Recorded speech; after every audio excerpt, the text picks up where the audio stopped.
अल्लाह से तो जिब्रील जीरत दलील जिब्रील ऐलान कर बोला केड़ो ऐलान अल्लाह जो जेको मां कमल छाए तो वो ही थींदो केड़ो उन जिब्रील में चाहता हूँ आबाद मेरा घर हो ओ जिब्रील में चाहता हूँ आबाद मेरा घर हो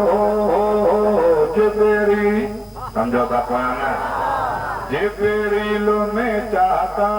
हूँ आबाद मेरा घर हो जिब्रील में चाहता हूँ जिब्रील में चाहता हूँ आबाद मेरा घर हो क्या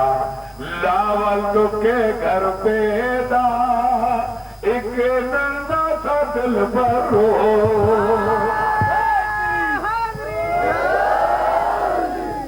लावल के घर पैदा एक नंदा सा दिल भरो जिब्रील में चाहता हूँ आबाद मेरा घर हो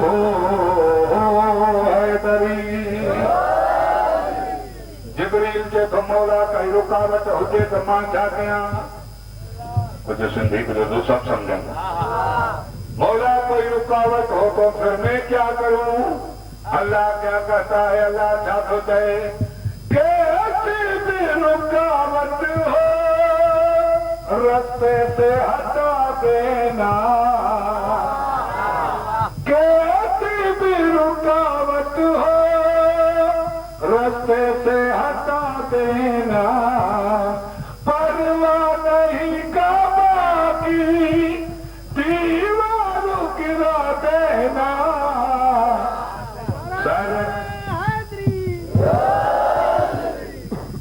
परवाह नहीं काबा की दीवारों गिरा देना लफ्ज़ समझना अल्लाह से तो सरकार की आमद है लाज़िम है नया दरो सरकार की आमद है लाज़िम है नया दरो हैदरी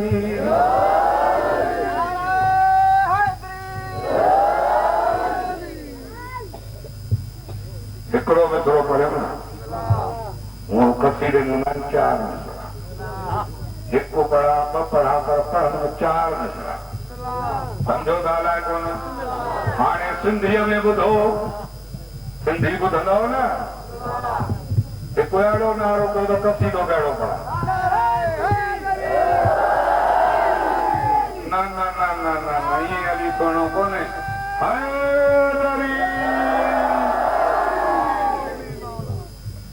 पढ़ा न मुस्तफा 70 उठ मित्रनि जो मिंबर ठारायो घणनि जो रियाज़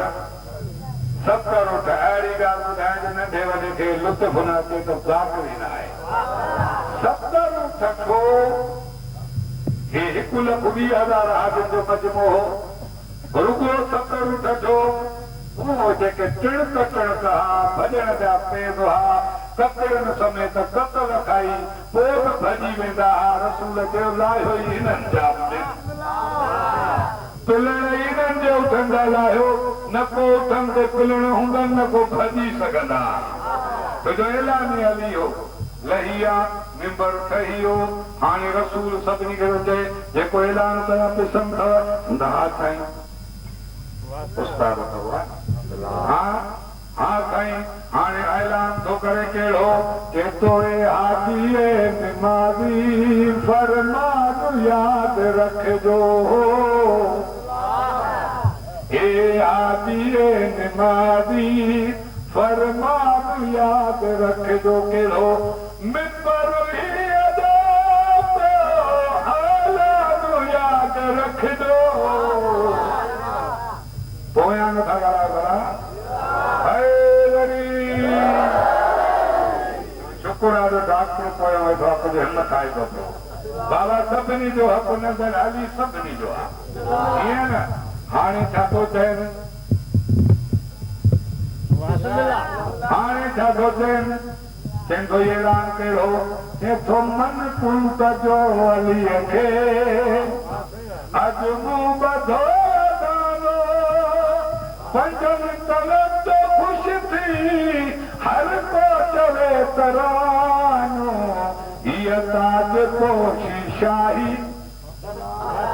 भाड़ियनि खे नथो चए बुज़नि खे नथो चए बाजो करण खे नथो चए चए थो हीअ ताज पोशी शाही ए जवान यादि रखजो जवाननि खे थो चए हाणे ॿुधा आख़िरी लफ़्ज़ ख़तमु अलीअ जी माइया काबे जी दीवार बोलिए पढ़ो न काबे जी दीवार फाटी आहे उर्ख त बंदि हो खुली बि सघे पियो पर दीवार जो फाटी हाणे अलीअ जी अम्मा छा थी चएसि ईसा जी ॿुड़ी न आहियां ईसा जी ॿुड़ी न आहियां मौलूद ही अली दीवार मुस्कुराए चए हैदर जी माहलिया